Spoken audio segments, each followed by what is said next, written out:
So I ditched my tried and true favorite, the Brooks Adrenaline, for a full month for this video. And today I'll be settling the debate on which of these stability shoes is better for you. Now, the Brooks Adrenaline GTS 24 or the HOKA Arahi 8. Now, both are stability shoes, but they handle it in completely different ways. I'm going to be breaking down 4 things in this video. Number 1, stability. Both achieve this correction, but very differently.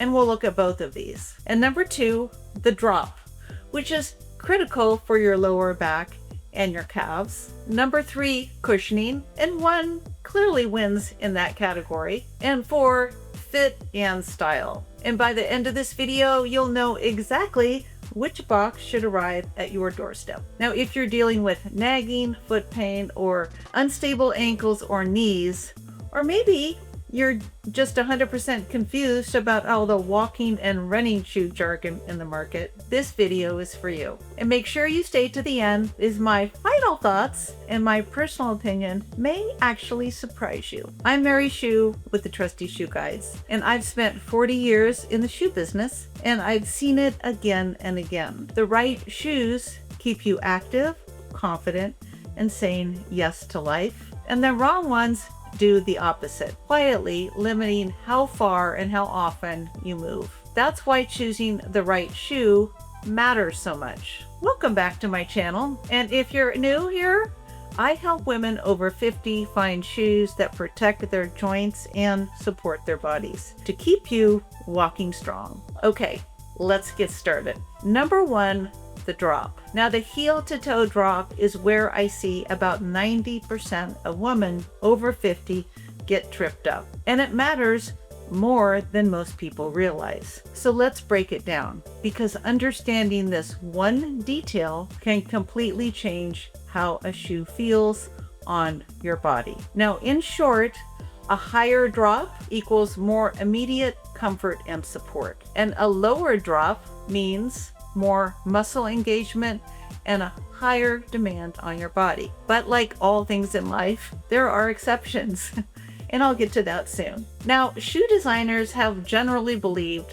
for decades that raising the heel slightly in a shoe makes walking feel easier and reduces strain on the lower leg, the foot, the ankle, the Achilles, and the calf. The Brooks Adrenaline has a 10 to 12 millimeter drop, depending on what version you have. Now, this works well for women who have tight calves or Achilles issues, any kind of knee pain, plantar fasciitis, or those of us who've just spent most of our lives in traditional shoes. That extra lift will reduce strain on the lower leg, and that often feels more comfortable and forgiving right away. So the Adrenaline feels like your heel is just gently propped up, steady, supported, and predictable. Now, the HOKA brand conversely makes shoes with lower drops. Most of them are 5 to 8 millimeters, depending on the model. Now, this one is the Arahi 8, and it has an 8 millimeter drop. So even though you're higher off the ground in the Arahi, due to this HOKA's signature puffy marshmallow outsole, this shoe actually puts your heel and toes closer to level than this shoe. A lower drop is better for women with good ankle mobility, strong calves, and no current foot or Achilles issues. It encourages a more natural stride and can help strengthen the foot and the lower leg, but it requires a gradual transition if you're not used to it. Okay, now this part is critical, and this is the exception that I mentioned earlier. HOKA then adds a rocker bottom. It's like a curved sole, so it helps you roll forward and then back. Now, the combination of the lower drop and the rocker bottom is why HOKA feels completely smooth and easy when you put the shoe on, despite its relatively lower drop. Now, take a look at the difference in the rock between these two. Take a look at that, and then look at this. This one is much more significant. And for some women, the Arahi's minimal drop and rocker bottom will actually help improve posture. But if you switch from a high drop shoe to a low drop shoe, like the Arahi too quickly, you may end up with a pulling sensation in your calves and Achilles. And I personally felt this when wearing the Arahi for the first couple weeks. I needed time to adjust. Now, it's not a bad thing, it just means you're working different muscles. Let's move to cushioning. But real quick, if you're considering purchasing a pair of the shoes in this video, use the link in the description below.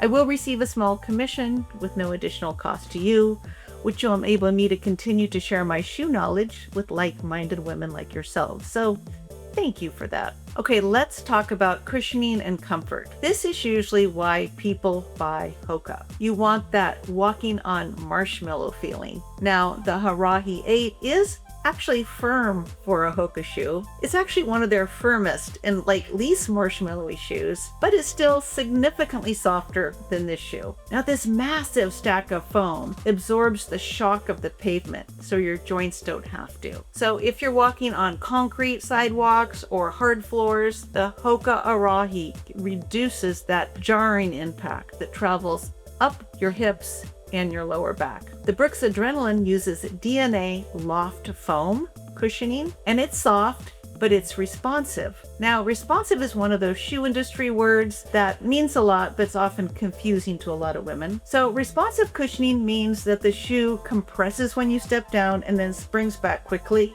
instead of staying squishy like this one. It supports you without letting your foot sink in too much, and it gives you a more stable, grounded feel, which helps with balance and control, which is especially important as we age. So ask yourself, do you want maximum shock absorption for sensitive joints? The Arahi will be your shoe. Do you want that grounded feel for balance, confidence, and stability? The Adrenaline will be your shoe. Let's talk about stability and how each of these shoes protect your knee and ankles.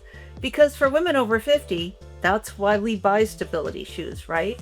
Now, the Brooks Adrenaline GTS uses something called guide rail technology. Think of it like bumpers on a bowling alley lane. There's a firm guardrail on the inside and outside of the shoe, and it doesn't force you one way or the other. Instead, it waits. And if your heel tries to roll inward or outward, that firm railing gently bumps you back into alignment.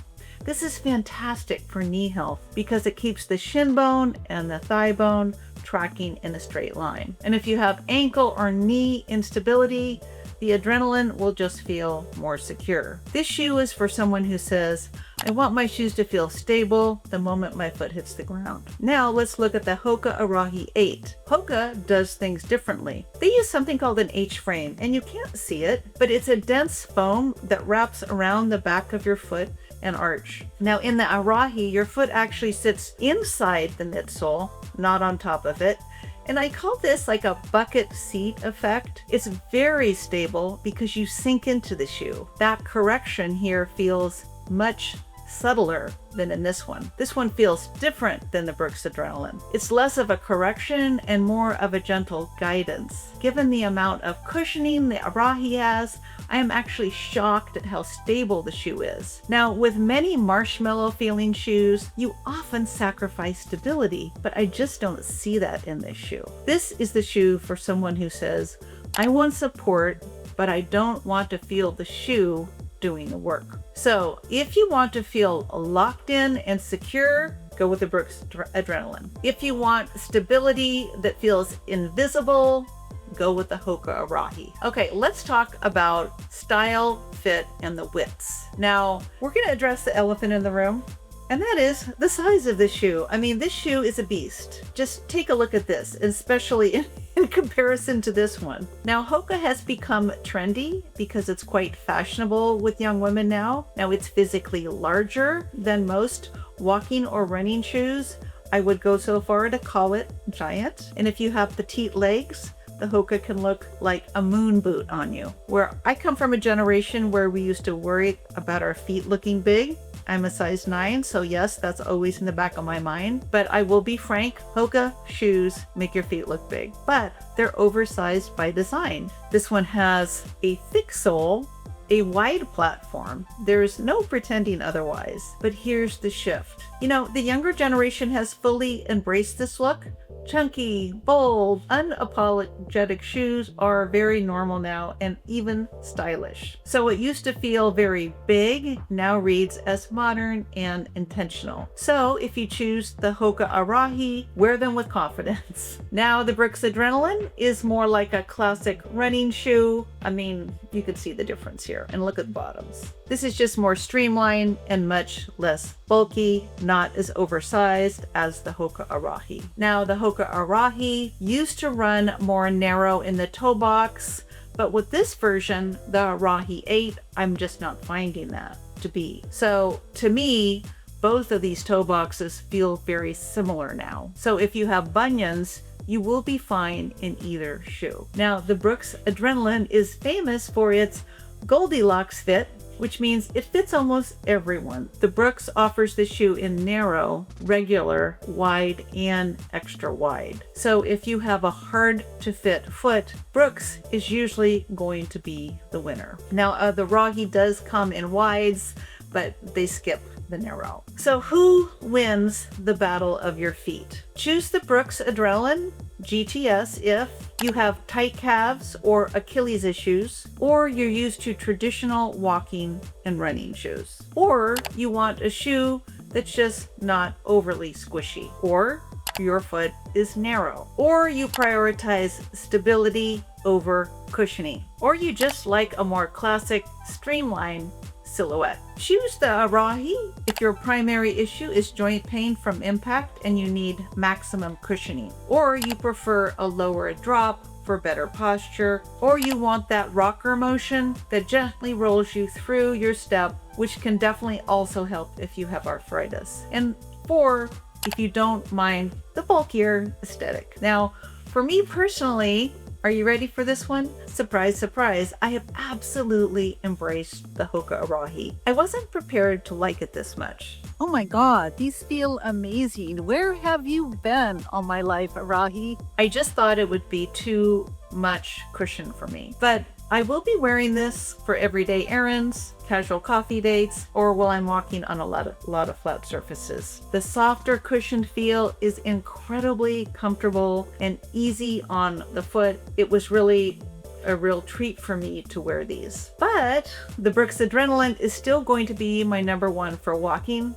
I love how secure my ankles feel in it, and I love that sense of stability, and that really matters as we age. I walk a lot outside and on trails, and this is going to be my go-to for that. It keeps me grounded, it keeps me confident, especially on longer walks and those uneven surfaces. So for me, it's not so much about one shoe, it's really about what it should be used for. Thanks for tuning in. And if you'd like even more on shoes and healthy aging, I do have a newsletter for active women. You'll find the link in the description below. It's packed with comfort tips and style advice and practical insights to keep you walking strong. I would love to see you there. And don't forget to like, comment, or subscribe if you're getting value from this video. It would mean the world to me. Stay well, friends, and I'll see you next week.